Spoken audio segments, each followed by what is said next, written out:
تو بسم اللہ کرتے ہیں۔ آج ہم چونکہ تفسیر بالمعصور سے آگے بڑھیں گے، تو تفسیر بالمعصور کے حوالے سے جو ہم نے بات چیت کی اس کے کچھ نکات میں نے سر نو لکھے ہیں کہ ایک تو سب سے پہلا جو ہے تفسیر بالمعصور بھی دراصل تفسیر بالرائے ہی کی ایک صورت ہے۔ یہ ذرا تفسیر سمجھنے بالمعصور کی کے ایک جلدی سے آپ ڈیفینیشن بتا دیں گے دوبارہ؟ جی جی جی جی ہم دو تفسیر کے طریقہ کار قرن اول سے جاری ہیں۔ قرآن مجید کو کس طرح سمجھا جائے اور قرآن مجید کی وہ والی باتیں کہ جو کلیئر نہیں ہے، جن میں مزید کچھ کسی تفسیر کی ضرورت ہوتی ہے، تو اس کو کس طرح سے حل کیا جائے۔ تو ایک کو تفسیر بالمعصور کہتے ہیں اور دوسری کو تفسیر بالرائے کہتے ہیں۔ تفسیر بالمعصور اثر سے ہے، اثر کا مطلب ہوتا ہے فٹ پرنٹس، یا جس کی کوئی ایک چین کے ذریعے ایک چیز آ رہی ہے۔ تو نقل بھی کہتے ہیں ہمارے علمی ذخیرے میں اس کو، یعنی منقول چیز۔ منقول کا کیا مطلب ہوگا کہ کسی آیت کے بارے میں، کسی لفظ کے بارے میں، کسی جز کے بارے میں، کسی خاص حصے کے بارے میں اگر کوئی چیز کلیئر نہیں ہے تو کسی نے حضور سے پوچھی ہے، حضور نے از خود اس کی تشریح کی ہے، اور یا پھر کسی صحابی نے اس کو نقل کیا ہے کہ میں نے حضور سے سنا تھا، یا ان کی کسی صحابی کی رائے ہے۔ چونکہ ان کی رائے کو بھی ایک اہم حیثیت حاصل ہوتی ہے اس معنی میں کہ انہوں نے وہ نبوت کا دور دیکھا ہے، چیزوں کو، حضور کو خود ان پر عمل کرتے، اور پوری ایک سوسائٹی بنی، اس سوسائٹی کے اندر علمی اور عملی طور پر دین کو پنپتے دیکھا ہے، تو ان کے مفہوم کو یا ان کی سمجھ کو بھی ایک اہم حیثیت حاصل ہوتی ہے۔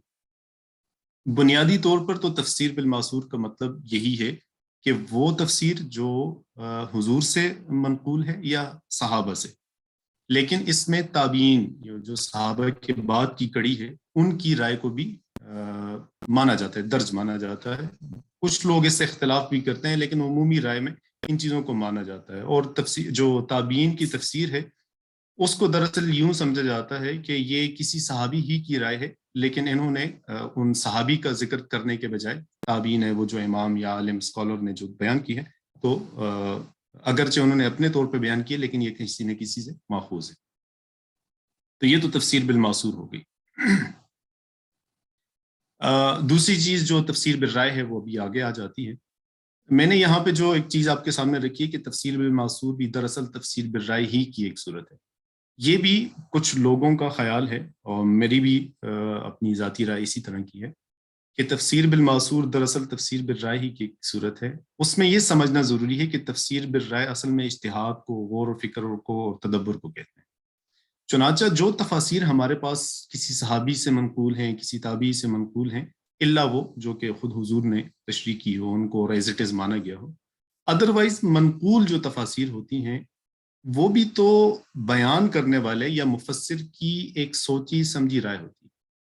مثال کے طور پر 3-4 اقوال ہیں کسی لفظ کے ترجمے میں، تشریح میں، کسی آیت کی تفسیر میں، تشریح میں، تو جو صحابی جن سے بھی وہ مروی ہے انہوں نے ان میں سے جس کو بھی لیا ہے کہ یہ اس کا ترجمہ تفسیر ہے، ظاہر انہوں نے کسی کو ترجیح دی ہے، تو یہ ترجیح دینے کا عمل یا غور و فکر کا عمل بھی اس میں شامل ہو جاتا ہے۔ چنانچہ یہ بھی ایک تناظر میں دیکھا جائے، ایک خاص طریقے سے دیکھا جائے، تو تفسیر بالمعصور بھی کوئی ایسا نہیں ہے جیسے کہ خود قرآن ہے کہ اللہ تعالیٰ نے جو الفاظ نازل کیے وہ ویسے ہی ہمارے تک پہنچے، بلکہ یہ بھی غور و فکر و تدبر اس کے اندر بھی پایا جاتا ہے۔ چنانچہ یہ کوئی ایسی کیٹیگریز نہیں ہے کہ بالکل مشرق اور مغرب میں کھڑی ہیں۔ یہی چیز آگے جا کر تفسیر بالرائے میں مزید بھی سامنے آ جائے گی کہ وہ بھی کوئی بالکل ہی الگ سی چیز نہیں۔ اچھا، دوسرا نقطہ جو پچھلی کلاسز میں بھی ذکر ہوا وہ یہ کہ تفسیر بالمعصور میں کون کون سی ایسی ہیں، تفسیر ابن جریر وغیرہ کی تو وہ مدون صورتیں ہیں، اس میں کچھ ایک صحیفہ علی ابن ابی طلحہ بن ابی عباس سے منقول ایک صحیفہ ہے، اسی طرح کے ایک چھوٹا سا جز ہے جو ابی روق کے حوالے سے ذکر کیا جاتا ہے، موجود نہیں ہے یہ، اور اس طرح 2-3 اجزاء ہیں جو محمد ابن سور سے منقول ہیں، اور مقاتل بن سلیمان وغیرہ کے ہم نے ذکر کیا تھا کہ یہ مکمل تفاسیر نہیں ہیں، چھوٹے چھوٹے حصے ہیں، کچھ اجزاء ہیں۔ اچھا، اب یہ ہے کہ چونکہ یہ ایک منقول چیز، جیسے کہتے ہیں نا کہ ہم جیسے کہا کہ ایک چین میں اور کڑی میں فلاں نے فلاں سے سنا، فلاں نے فلاں سے بیان کیا، تو یہ اس طرح ہونی چاہیے، لیکن جو ہمارے پاس سب سے اولین تفسیر مدون مرتب یا لکھی ہوئی موجود ہے، تفسیر ابن جریر، وہ انہوں نے جو بھی روایات کی ہیں بالسند روایات کی، لیکن کمزوری ان کے اندر یہ ہے کہ صحیح، غیر صحیح، حسن روایات کوئی بہت سی اعلیٰ لیول کی ہیں یا اس سے چھوٹی ہیں یا اس سے چھوٹی ہیں، ان کی کوئی خاص تقسیم یا اس کا خیال نہیں کیا. جو کچھ بھی مطلب غیر ثقہ کوئی ایسی روایات بھی اس کے اندر موجود ہیں کہ جو ٹھیک نہیں ہے، درست نہیں ہے، جن کو بعد میں بتایا گیا کہ یہ فلاں فلاں اصول حدیث یا اصول روایت کے اوپر پوری نہیں اترتی. اسی طرح تفسیر بالمعصور کی مزید اقسام کے اندر ہم آ جائیں تو بعد میں یا زیادہ تر تفسیر بالمعصور کی جو ترتیب تھی لکھی ہوئی وہ حدیث کی طرح نہیں ہوتی تھی. حدیث میں ہوتا ہے کہ ان فلان حدثنا فلان ان فلان، فلاں نے فلاں سے بیان کیا، فلاں نے فلاں سے ذکر کیا، فلاں نے فلاں سے سنا، اس کی فلاں جگہ پہ ملاقات ہوئی، اس نے فلاں کو یہ کرتے ہوئے دیکھا، اس نے پوچھا، اس نے کہا کہ میں نے حضور صلی اللہ علیہ وسلم سے یہ سنا اور یوں بیان کیا. جبکہ تفسیری روایت میں اکثریت جو موجود بھی ہیں ان میں سند نہیں ہے اور بغیر سند کے ذکر کر دی جاتی ہیں کہ بھئی ابن عباس نے یہ کہا ہے، ابن مسعود نے یہ کہا ہے، ابی ابن کعب وغیرہ نے یہ کہا ہے، تو اس طرح کی چیزیں آ جاتی ہیں اس میں. اگلا نقطہ جو پیچھے میرے خیال میں ذکر نہیں ہوا تھا وہ یہ ہے کہ 41ویں صدی ہجری میں موضوع روایات سامنے آنی شروع ہوئی. اس کا اس سارے قصے کے ساتھ یا اس سارے پورے سلسلے کے ساتھ کیا تعلق ہے؟ 41ویں صدی ہجری 40ویں 30ویں کے بعد کے جو حالات ہیں، آہستہ آہستہ حالات بدلنے شروع ہو گئے. وہ جو ایک سیٹ پیٹرن تھا سیاست کا، سماج کا، سوسائٹی کا، اس میں دراڑیں آنی شروع ہو گئی. یہ 20ویں کے بعد ہی شروع ہو گئی تھی، لیکن بہرحال یہ پھر 35 سے لے کر آگے پھر یہ بہت زیادہ بڑھ گئی. یہ وہی دور ہے جس میں شاجرات صحابہ کا بھی ذکر ہمارے سامنے آتا ہے، جنگیں بھی ہوئی، آپس میں معاملات بھی ہوئے. اس دور میں موضوع روایات سامنے آنا. موضوع روایات ان کو کہتے ہیں کہ جو جن کی کوئی اصل نہیں، جو کسی نے بیان کر دی ہے، حدیث کہتی ہے، کسی نے بیان کر دی ہے کہ یہ تفسیری روایت ہے وغیرہ، جن کی غلطی بعد میں کچھ کی سامنے بھی آ گئی، کچھ ایسی بھی ہیں کہ جو نہیں بھی آ سکی ہوں. موضوع روایات کے بارے میں بہت زیادہ خیال یہ کیا جاتا ہے عام طور پر کہ بہت بعد کے دور میں کہیں آئی ہوں گی، لیکن ایسا نہیں ہے. یہ خود صحابہ کے دور سے ہی شروع ہو گئی تھی اور اس کا اثر آپ کو پھر تفسیر کے اندر بھی نظر آتا ہے، حدیث کے اندر بھی نظر آتا ہے، پورے علم جو دینی ہے اس سارے کے اندر اس کا اثرات ہیں موجود ہیں. یہ 41ویں جی، صدی صحیح ہے؟ یہ اس میں کوئی گڑبڑ تو نہیں ہے؟ صدی ہجری نے 41ویں صحیح ہے. آپ کو کوئی وہ نہیں، میں آپ سوچ اپنے رہا ہوں نقطہ کہ اگر بیان. جی، 41 صدیاں تو نہیں ہے نا؟ 41ویں 100 نا، 41ویں یعنی 41 ہجری میں، یہ میرے خیال میں ہاں صدی، میرے خیال صحیح میں ہے، لفظ میں صحیح میں صحیح صحیح، بالکل ٹھیک ٹھیک ہے، ہے۔ 41ویں ہجری میں. جی، آفٹر 40 ایئرس پروفٹ. تو یہ اس دور سے ہی موضوع روایات شروع ہو گئی. ان موضوعات کا ایک بہت بڑا کردار ہے پورے علم کو سمجھنے کے لیے، اس دور کو سمجھنے کے لیے اور سارے سلسلے. اس کو میں نے انڈر لائن بھی کیا ہے. اس کو میں چاہتا ہوں کہ ہم ذرا سا وہ کر لیں، ریلیٹ کر لیں ہماری اس بات سے جو ہم نے کہی تھی کہ وہ سماج اور سوسائٹی کیسی تھی. میں ایک اور کتاب کا آپ کے ساتھ شیئر کرنا چاہوں گا یہاں پر. یہ کتاب ہے تفسیر والمفسرون. آپ دیکھ سکتے ہیں اس کو؟ جی جی دیکھ سکتے ہیں. جی، یہ اس میں بڑی اچھی چیزیں انہوں نے ایک اوور ویو ساری چیزوں کا ذکر کیا ہے. تو ہم نے یہ کہا تھا کہ تفسیر کو یا قرآن کو یا علم دین کو سمجھنے کے لیے جو ایک پوری سوسائٹی کا سمجھنا ضروری ہے. اس میں ہم نے ذکر کیا تھا کہ یہ عرب جو سوسائٹی ہے یہ ٹرائبل سوسائٹی ہے، بہت زیادہ کوئی سیولائزیشن بہت زیادہ نہیں، کیا کہ بالکل ہی ابتدائی درجے کی بھی کوئی انسٹیٹیوشنز نہیں ہے، کوئی سلسلہ ہائے علم و فکر نہیں ہے، غور و تدبر نہیں ہے. تو یہ دیکھیں، یہ یہاں پر کہتے ہیں، یہ اسباب ذکر کر رہے ہیں منقول تفاسیر میں اور مختلف چیزیں کہ اس میں یہ دیکھیں گے. یہ اس کا ہے نا، ابن خلدون نے اپنے مقدمے کے اندر لکھا ہوا ہے. انہوں نے کہا ہے کہ بھئی یہ کہتے ہیں کہ جو تفسیر معصور ہے، بالمعصور تفسیر، اس میں اچھی بری جو قابل قبول ہیں یا قابل رد ہیں، یہ ساری چیزیں اس کے اندر موجود ہیں. اور پھر اس کا سبب ذکر کرتے ہیں ابن خلدون. وہ کہتے ہیں کہ والسبب فی ذلک ان العرب لم يكونوا اهل کتاب ولا علم وانما غلبت علیہم البداوۃ والامیہ. کہ اہل عرب جو تھے وہ علم، کتاب، غور فکر، پڑھنا پڑھانا، اس طرح کی سوسائٹی نہیں تھی. ان کے اوپر بداوت، وہ جس کو ہم دیہاتی پن کہہ سکتے ہیں، اور ایک کم علمی اور اس طرح کی جو ایک زندگی ہے اس کا بڑا ان کے اوپر اثر تھا. یہ وہ بنیادی نقطہ ہے جس کا ذکر میں نے بھی پہلے کیا تھا اپنی اس بات میں, اس تفسیر کے سارے سلسلے کو سمجھنے کے لیے. میں نے کہا کہ یہ ریفرنس کے طور پر بھی آپ کے سامنے آ جائے کہ ابن خلدون کی بھی یہی رائے. یہ تو چیزیں ہو گئی جی تفسیر بالمعصور کی. پھر اس کے بعد تفسیر بالرائے کا زمانہ شروع ہوگا. تفسیر بالرائے کیا ہے اور اس کو کس طرح سمجھنا ہے, اس کے بارے میں ہم بات کرتے ہیں. اچھا, جب ہم یہ کہتے ہیں کہ اس کے بعد یہ والا زمانہ شروع ہوتا ہے, ایسا نہیں ہے کہ کوئی ایک خاص صدی تھی یا وقت تھا, اس وقت تک ایک طرح سے ہوتا رہا تھا تو پھر اس نے ٹرن کر دیا دوسری طرح. بلکہ اس کا مطلب مفہوم اس کا یوں ہوگا کہ کب تفسیر بالرائے کا دور شروع ہوا, وہی مانا کہ وہ شائع ہو گئیں, لوگوں میں پھیل گئیں, اور پھر اس کو ایک اتھینٹک طریقہ علم یا فہم دین کا ایک ذریعہ سمجھنے کا سلسلہ شروع ہو گیا. بہرحال تو تفسیر بالرائے کیا ہے جی؟ تفسیر بالرائے کو بظاہر یوں لگتا ہے کہ بھی کسی نے اپنی رائے کے مطابق قرآن مجید کی تفسیر کر دی. تو اگرچہ مفہوم یہی ہے, لیکن وہ رائے یہ نہیں ہے, وہ بلکہ اجتہاد کے معنی میں, کہ اس میں غور, فکر, تدبر اور یہ ساری چیزیں اس میں شامل ہیں. اور میں نے عقل و نقل کا لفظ بھی یہاں پہ لکھا کہ علوم منقولہ اور علوم معقولہ یہ بڑی ایک اصطلاح ہے ہمارے ہاں, کہ جو منقول چیزیں ہیں اور عقل و فکر والی جو چیزیں ہیں ان کا ایک الگ الگ سلسلہ ہوتا ہے. تو تفسیر بالمعصور سے ہم تفسیر بالرائے کی طرف جب جاتے ہیں تو یوں ہم کہہ رہے ہوتے ہیں دراصل کہ تفسیر کو یا قرآن کو سمجھنے کے لیے عقل کی اہمیت کو بھی حقیقی معنوں میں اس کو تسلیم کر دیا گیا. چنانچہ اب تفسیر بالرائے تو کرنی ہے یا اجتہاد کے ذریعے, لیکن ظاہر ہے کہ اجتہاد کس نوعیت کا ہو سکتا ہے.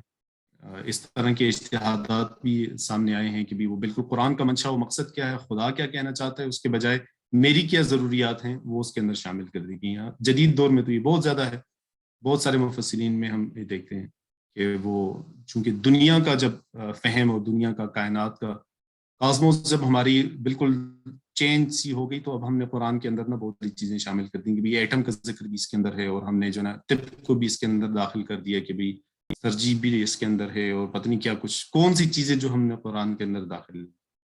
تو اس طرح کی چیزوں سے بچنے کے لیے بہت سارے اصول سامنے آئے کہ تفسیر بالرائے کے لیے مفسر کو کیا کچھ جاننا ضروری.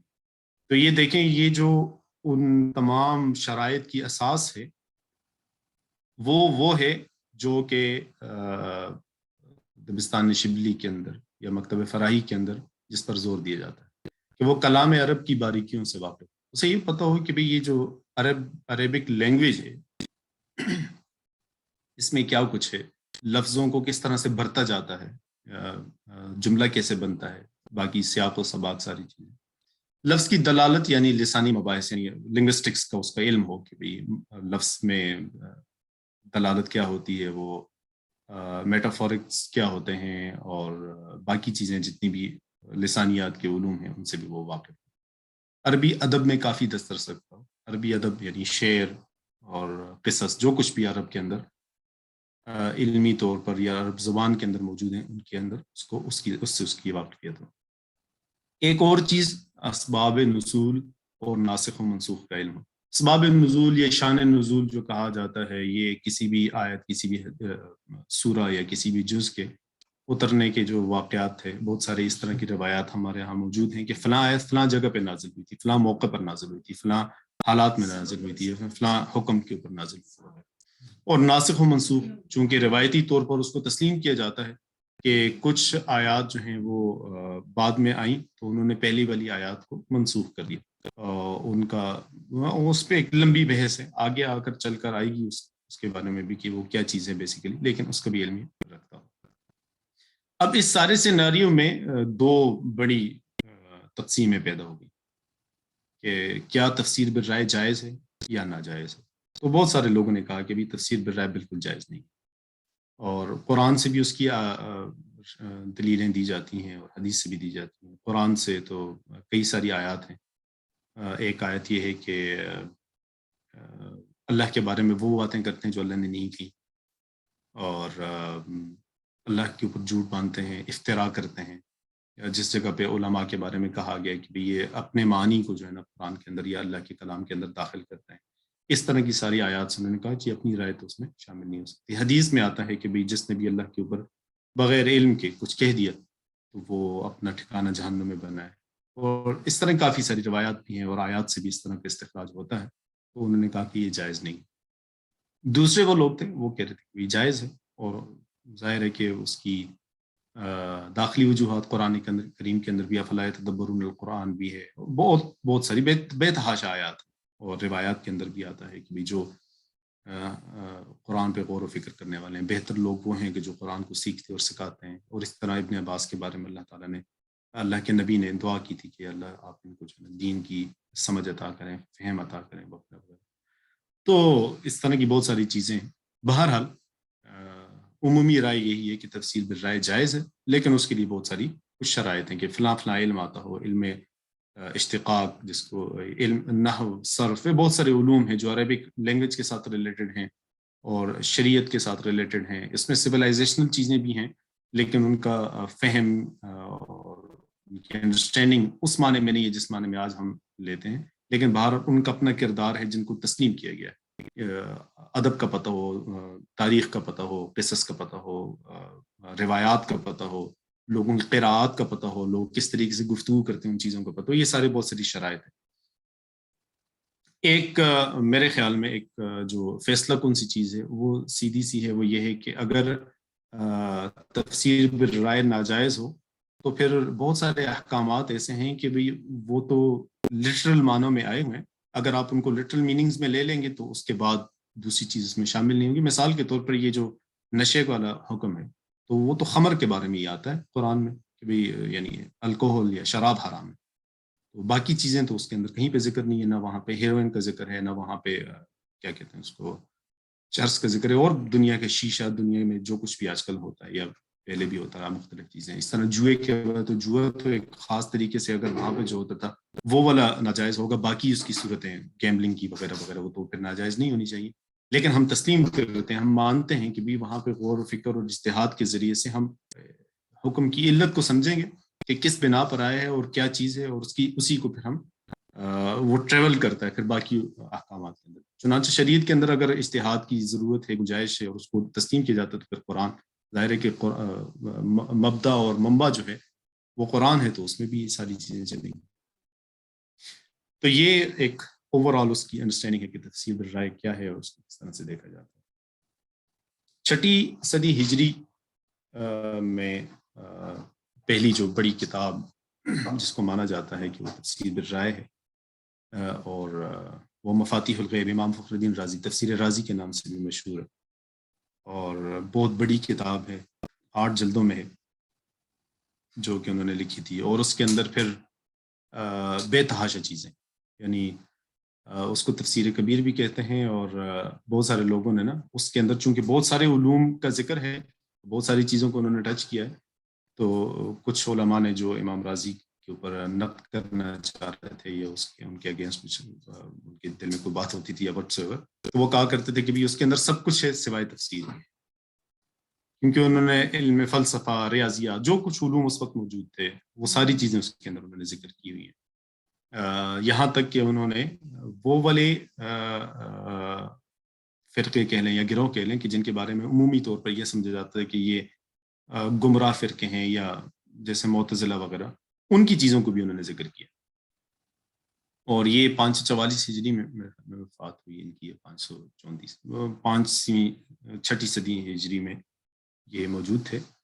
تو اس میں انہوں نے یہ کتاب لکھی مفاتیح الغیب کے نام سے، آج بھی موجود ہے. وہ بہت ہی شاندار کتاب ہے، بڑے علمی ادبی پیرائے میں بڑی اس کے اندر چیزیں، یعنی جنہیں تفسیر کو سمجھنا یا قرآن کے بارے میں ایک پوری اس زمانے کی انڈرسٹینڈنگ ہو کہ وہ کس طریقے سے لوگ دیکھتے تھے، چیزوں کو سمجھتے تھے، اس کے بارے میں بہت اہم چیزیں ہیں. خود شرعی احکامات کے حوالے سے بھی بڑی اہم رازی کی اہم انکشافات ہیں. اہم بہت بڑے آدمی تھے رازی، ویسے بھی بڑے انسان تھے. انہوں نے جو کتاب لکھی ہے اور بہت محنت سے 8 جلدیں اس زمانے میں لکھنا کرنا. تفسیر بیضاوی یہ بھی معروف ہے، روایتی جتنا بھی علم ہے اس کے اندر یہ جو ہیں تو بے تحاشا، میں نے یہ 4-5 جن کا نام لکھا ہے، یہ وہ اہم ہے کہ ان کو روایت کے اندر نہایت ہی اہمیت حاصل ہے، اور بڑی ہی یہ جو ہے نا وہ کہتے ہیں نا گراؤنڈ بریکنگ نوعیت کی کتابیں ہیں، اور ان کا بڑا کردار ہے پوری انڈرسٹینڈنگ کے اندر۔ انواع التنزیل و اسرار التاویل امام ناصر الدین ابوالخیر البیضاوی کی ہے۔ ایک اور بڑی اہم کتاب ہے تفسیر الجلالین، اس کو کہا جاتا ہے۔ جلالین اس لیے کہتے ہیں کہ بھی دو جو اماموں نے یہ لکھی تھی، امام جلال الدین المحلی اور امام جلال الدین السیوطی نے۔ اور ایک دلچسپ سا قصہ بھی اس کے بارے میں یہ ہے کہ چونکہ سیوطی جو ہے یہ پہلے تھے، محلی ان کے بعد آئے، تو جلال الدین سیوطی نے سورۃ الکہف کے بعد سے اس کو شروع کیا تھا، اور پھر آخر تک پہنچانے کے بعد پھر انہوں نے شروع کیا ہے سورہ فاتحہ کی تفسیر لکھی، اور آگے کرنا چاہ رہے تھے لیکن پھر وہ فوت ہو گئے۔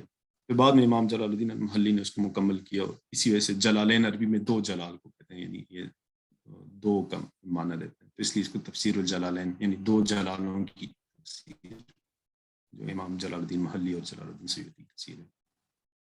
پھر ایک اور کتاب روح المعانی۔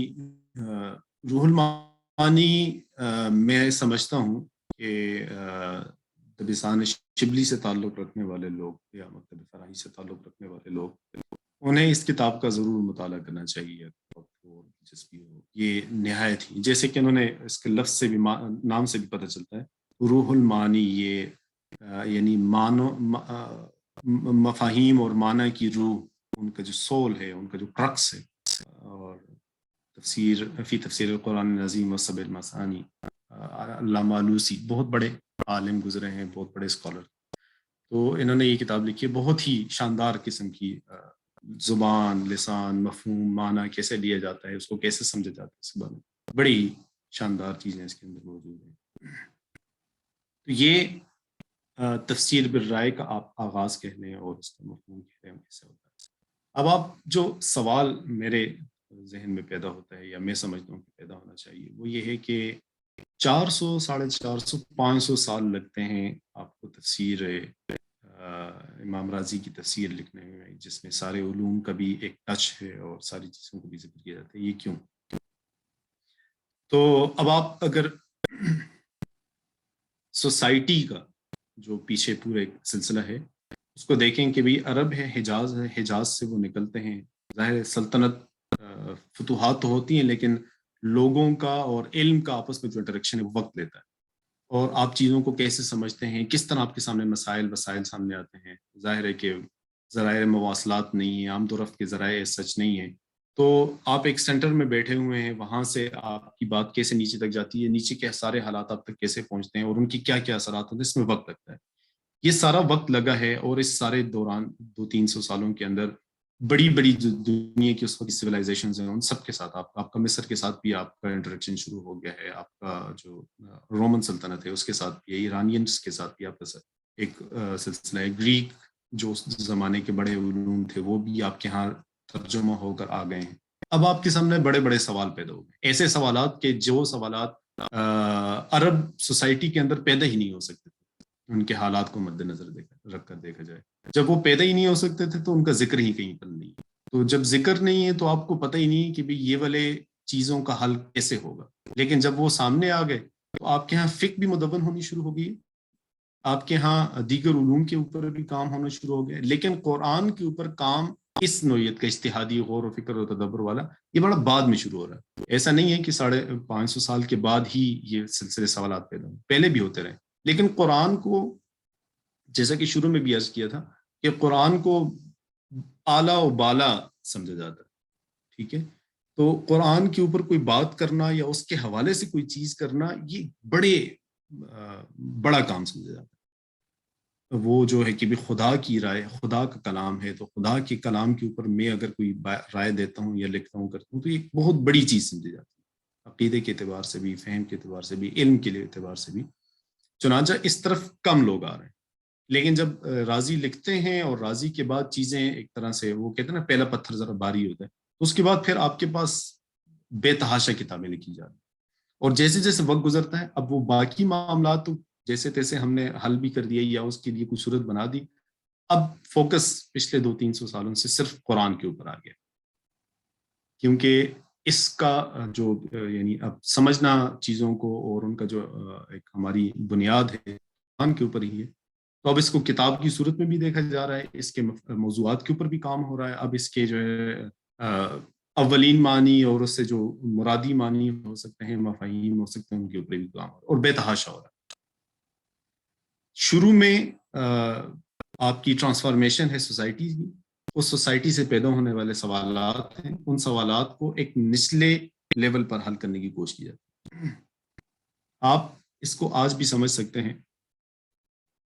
ہماری سوسائٹی میں, پاکستان وغیرہ کی سوسائٹی میں, آپ اس سے بات کریں نا کہ یہ جو فلاں معاملہ ہے اس کو دینی اعتبار سے میری اس میں یہ رائے, تو سننے والا یا کہنے والا اس کو ایک کیجول سی کنورزیشن کے طور پر لے کر اگر مانا نہ مانا یا اس کے اوپر کوئی سوال جواب کر لے گا.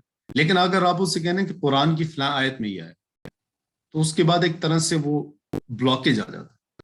اچھا قرآن میں آگے بات ختم, یعنی وہ جو درجہ ہے اس کا, اس کے بعد اس کی مزید بہت سارے لوگ اس طرح, ہمیں پاکستان میں بہت زیادہ ان چیزوں کا سامنا کرنا پڑتا ہے کہ آپ کسی کو کچھ بتائیں گے قرآن میں تو ایسا نہیں آیا. اب آپ ان کو جب سمجھائیں گے کہ قرآن کا یہ مفہوم, یہ معنی, یہ تفسیر, یہ سلسلہ اس طرح سے یوں سمجھا جاتا ہے, وہ ایک لمبا وایا ہے. لیکن جو بندہ اس کو کسی کو بھی آ کر یہ کہے نا کہ قرآن کی یہ آیت اس نے پڑھ لی یا حدیث ایک پڑھ لی, تو وہ ایک دم سے چپ ہو کر جو ہے نا وہ اپنا کیا کہتے ہیں اس کو سر تسلیم خم کر لیتے. یہ وہ وجہ ہے کہ جس کی وجہ جو میرے خیال میں ایک بڑا سبب ہے, بڑا ریزن ہے کہ قرآن کی تفسیر کو اس پیمانے پر یا ہاتھ ڈالنا اور اس کو کرنا یہ بہت لیٹ جا کر شروع ہوا. تفسیر بالرائے کے اعتبار سے, تفسیر بالمعصور کے اعتبار سے بھی ہم نے اس پر بات کی تھی کہ وہ بھی لیٹ شروع ہوتی ہے, لیکن اس کی وجوہات ایک اور الگ طرح کی تھی. وہ کلام اور کتاب کے معنی میں. یہاں پر کلام اور کتاب سے بھی ذرا اگلے درجے کا ہے کہ بھی کتاب بھی اگر ہے تو بھی وہ تو خدا کا کلام ہے. تو خدا کے کلام میں اگر میں کوئی بات اپنی رائے کرتا ہوں تو اس رائے کے لیے مجھے کیا کچھ آنا چاہیے, کتنا بڑا عالم ہونا چاہیے, کتنی بڑی چیزوں کی سمجھ ہونی چاہیے, کہیں کوئی غلطی نہ ہو جائے, کہیں میں جو ہے نا اپنے لیے جہنم نہ تیار کروں. یہ ساری چیزیں اس میں فیکٹر کے طور پہ کام کر رہی ہیں. یہ ایک سلسلہ ہے. یہی وجہ ہے کہ تفسیر بالرائے کے لیے لوگوں نے 36 سے زیادہ علوم کا ذکر کیا ہے کہ تفسیر فلاں علم کا بھی آنا چاہیے, فلاں فن کا بھی جاننا چاہیے, فلاں چیزوں کا بھی پتہ ہونا چاہیے. اتنا کوئی بڑا عالم ہو تو وہی تفسیر کرے, ورنہ جو ہے نا تفسیر کرنا ایک یعنی انسانی دسترس سے باہر کی چیز سمجھی جاتی ہے. تو یہ وہ پورا ایک سیناریو ہے جس میں تفسیر بالرائے شروع ہوتی ہے. پھر کئی ایک قسمیں ہیں. اب تفسیر بالرائے شروع ہو گئی یا تفسیر بالرائے کا ایک سلسلہ چل پڑا, پھر اس میں کیا کیا ٹرنز آئے اور اس میں کون سے نوعیت کی تفاسیر ہوتی رہیں, اور ابتدا میں کون سی طرح کی تفاسیر تھیں, پھر بعد میں کس طرح ہوئیں, اور پھر کون سے ایسے حالات, واقعات اور چیزیں تھیں کہ جنہوں نے کون سی تفاسیر کو زیادہ شیوع بخشا, زیادہ ان کی جو ہے نا وہ پھیل گئی لوگوں میں یا لوگوں تک ان کو تسلیم کر لیا گیا. تو پھر انشاءاللہ ہم آگے جا کر ڈسکس کریں گے.